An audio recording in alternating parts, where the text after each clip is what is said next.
The microphone cracked from a stranger's voice, and the hall, where everyone was preparing to applaud me for Person of the Year, was covered in a frosty silence, in which even the earrings on the ears of influential women seemed sharper than a whisper. A number appeared on the giant screen above the stage that had once only appeared in my closed reports. 17. 17. That's how many people had died in the quarry that my company had automated, and a video ran under the number that I couldn't take my eyes off. A working cascade of stone collapses before the warning system was supposed to work. The artificial intelligence marks the danger with green instead of red. And at that moment, someone took me off my back, smartly dressed. I leaned towards the counselor and smiled, as if green wasn't a mistake, but the new color for money.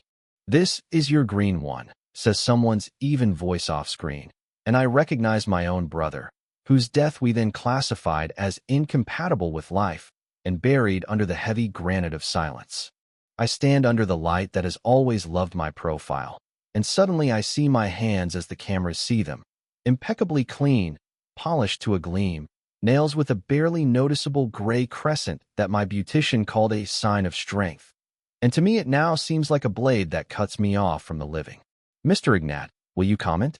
The first cry from the press cuts closer than the sob of my former partner, whose right to vote I once took away as easily as someone removes a ring before going to bed.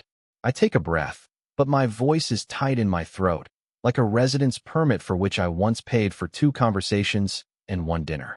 Behind me, the presenter gestures to the sound engineer to turn off the screen, but instead of darkness, an internal letter grows on the canvas, sent from my office at midnight.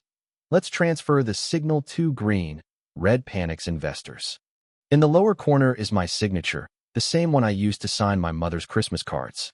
"This is a montage," the advisor manages to whisper, and her hand touches my elbow as if I were still a controlled algorithm. But a man in a rumpled suit rises from the hall. He holds a helmet the color of old gold and carries it forward like a shrine that has been betrayed. The guards part because no guards know what to do with grief that comes straight at you. "You wanted green, Mr. Billionaire," he says quietly, and this whisper, unlike the loud video, goes through me like a nail through a wooden icon that was once removed from the wall before a search. My son was 17. He places the helmet at my feet, and the metal hits the stage like a bell, sanctifying not a prayer but an accusation. I try to make eye contact with the people who wrote to me, "We are proud," but their gazes are already going off like smoke detectors. Always late, and always towards the exit. Another phrase flashes on the screen: "Compensation after release 3, 2. And I remember how long we argued about the release date, as if a date could replace the time of death. "Ignat, say something," the counselor hisses, and her something turns out to be more unbearable than any sentence. Because I have words now, but they do not gather into speech. They are scattered in the inner void, like shards of glass after a careful shot. I say into the microphone, and the hall sways like the spine of a large fish that has been hit by several harpoons at once. "You knew." My brother's voice answers me from the darkness of the screen, and although I know that this is a recording, I hear in it a new intonation that was not there in life. Not reproach or revenge, but the cold mathematics of fact. And at that moment I understand that my light, which I have carried from hall to hall for so long, has ceased to obey me, and that from now on it will illuminate not me, but the path to my downfall. I left the room the way people leave a basement after an explosion, not knowing if there was still a floor under my feet or if this was the bottom. Advisors, lawyers, and PR managers ran after me with ready-made phrases, as if verbal bandages could stop the bleeding of a reputation. "We'll give a rebuttal, a press conference tomorrow. We'll find the ultimate." One of them gushed, but each of his "we" sounded like a "you." I remained silent because I felt that any word now was evidence. Any justification was a signature under a verdict. My phone was beating in my pocket like a bird in a box. Messages from partners, from investors, from my ex-wife, from the media. "Is this true? How much will you pay us to keep quiet? Have you always been like this?" My office, which had always smelled of leather and quiet electric heat, now smelled of panic. The monitors glowed red like wounds. There were already documents on the table with the search, which had not yet begun, but was as obvious as dawn. "Ignat, If we give up all the contractors, you will remain clean, said the old financial director, the one who always looked at me like the son he never had. His voice was a mixture of fear and concern. You know, they are no less guilty. I know, I replied, feeling that the word I know for the first time in many years weighed more than all my shares. But then something began that I could not have predicted even in the worst scenarios. Among those demanding explanations were not only politicians or journalists, but also my own people. Engineers who had worked with me from the first days began to write open letters. One of them, a guy whom I had once personally saved from dismissal, published the correspondence that I had thought to erase. There were my orders to speed up testing, to change signal parameters so as not to disrupt the release. I saw my phrases taken out of context, but they looked as if the entire context was me, greedy and blind. You knew everything and kept quiet. My sister wrote me in the first and last message in years. She lived abroad and always refused to take my money because she said it smelled like a lifeline thrown too late. Now her words turned into a sentence, silence that you will not pay for. I looked at my reflection in the window glass. It seemed alien, not a winner, but someone who, for the first time in my life, does not know where to go. And just then I got a call from the ministry. The official's voice was cold as a blade. We have started an audit. Your assets may be frozen. Prepare for interrogation. I answered, I'm ready, but I knew it wasn't true. Because something stronger than the company was crumbling inside me, my belief in my own rightness.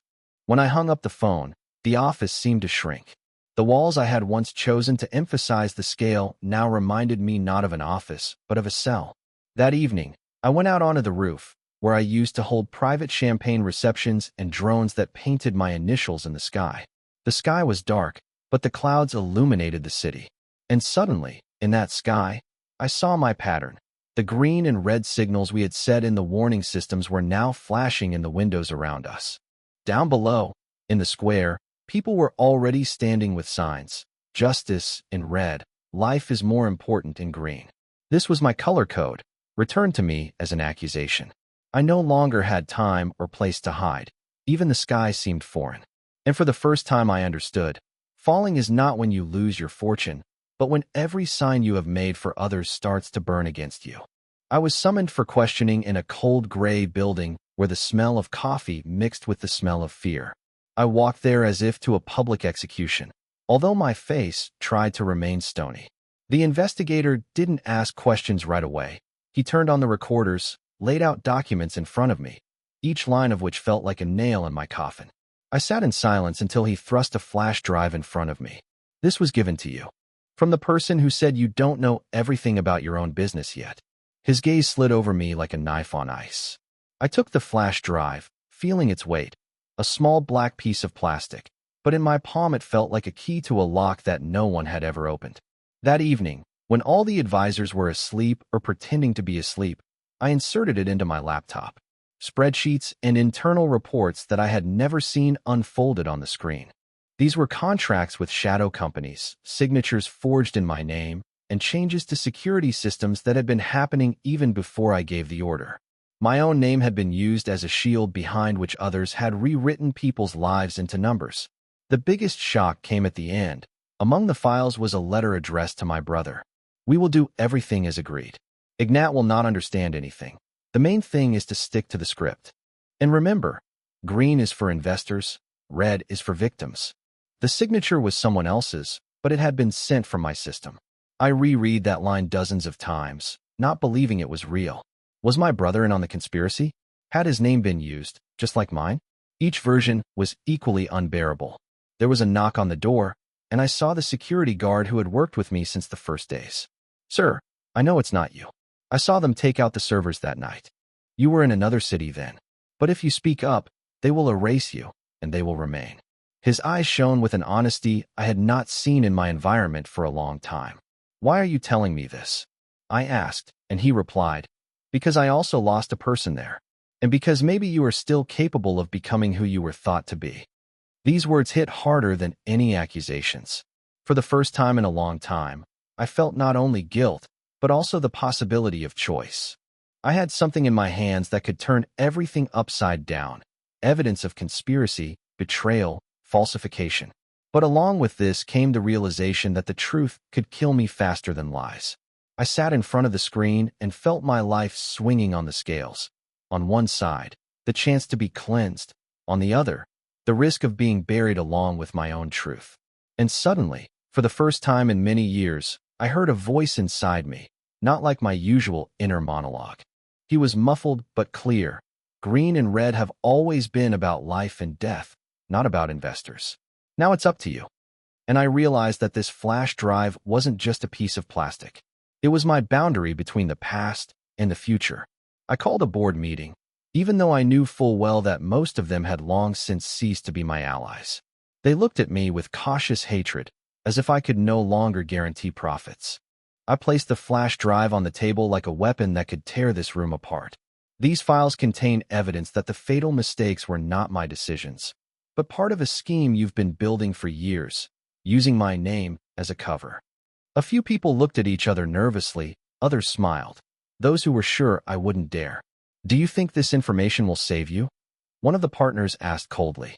It will bury us all. Maybe, I replied, but it's better to bury us than someone 17. They began to speak together, shouting, threatening, promising to destroy me legally, financially, physically. In those voices I heard my past, the greed I had once thought was strength, but now I saw that it was only rot disguised as brilliance. If you go against us, you will lose everything, said the CFO, the same one who had once treated me like a son. His voice betrayed anxiety, but there was something else in it, a plea not to destroy an empire, even if it was built on bones. I have already lost everything, I replied.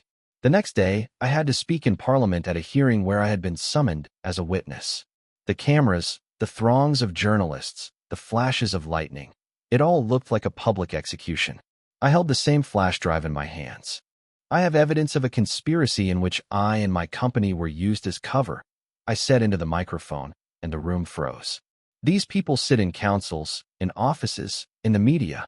They changed the signals from red to green because they believed that life could be converted into profit. I can't bring back the dead, but I can make sure that their deaths are not erased from memory. I saw some deputies lower their eyes. Others began to whisper nervously. My brother was looking at me from the screens, an old photo of him that the protesters had taken out. In that moment, I realized he too had been part of this dark game, whether he knew it or not, but now he was my last witness. I choose red, I said quietly, almost to myself, but the microphone picked up the words, and they flew through the hall like a sentence. The seconds that followed felt like hours. I knew that this was the end of everything I had built, but for the first time in years I felt something like peace. Because now I wasn't selling colors. I was naming them. And I knew. The game had entered its final phase. All or nothing. As I was led out of the Parliament chamber under guard, the flashes of the cameras didn't seem like sentences. They were like stars exploding in the night sky. I felt the air thicken, as if the world had decided to give me a few more breaths before a new life or death. The prison where I was temporarily held lacked the glass and concrete of my offices, but for the first time in a long time I slept without sleeping pills. In my dreams I dreamed of my brother. He neither accused nor justified. He simply looked at me silently, holding the helmet of that 17th in his hands. I woke up and realized that I was no longer afraid of his gaze. Meanwhile, the news spread like wildfire. The evidence from the flash drive fell into the hands of journalists and prosecutors. Many of those who had screamed in my face were now silent or running away. Several had already been arrested. The company I was building was crumbling under the weight of lawsuits, but there was something cleansing about this destruction, like a thunderstorm after a heat wave. I was offered deals. Give up some of your testimony, and you'll get a lighter sentence. I listened and kept quiet, because I understood. No deal will bring people back, but it might bring me back myself. A few months later, I was standing on that same roof. No champagne, no drones, no logos. I was under house arrest, but I was allowed out for a few minutes. The city beneath my feet was the same, but it looked different, not subdued, but alive. Green and red lights were shining in the windows, and I suddenly saw in them not accusations but a pulse, a sign that life goes on. I thought, maybe wealth is not about numbers, but about the ability to look one's own decisions in the eye. Maybe honesty is more valuable than success. Maybe you can't buy the truth, but you can restore at least someone's faith in it. Journalists asked me what I would do if I got out. I replied, I don't know. But this time I'll start not with colors and signals, but with people. They wrote down this phrase, but for me it was not a quote, but a promise. Because I understood.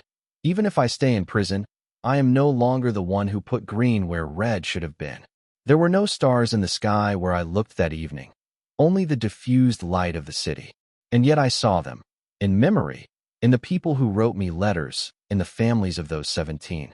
I was no longer a billionaire, but for the first time I felt like a human being.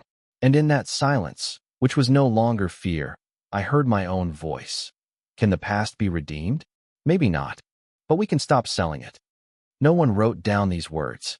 They remained in the air, like an invisible signal, red and green at the same time. And I realized, my true capital now is not in money, but in the fact that someone will one day hear this signal and choose not profit, but life.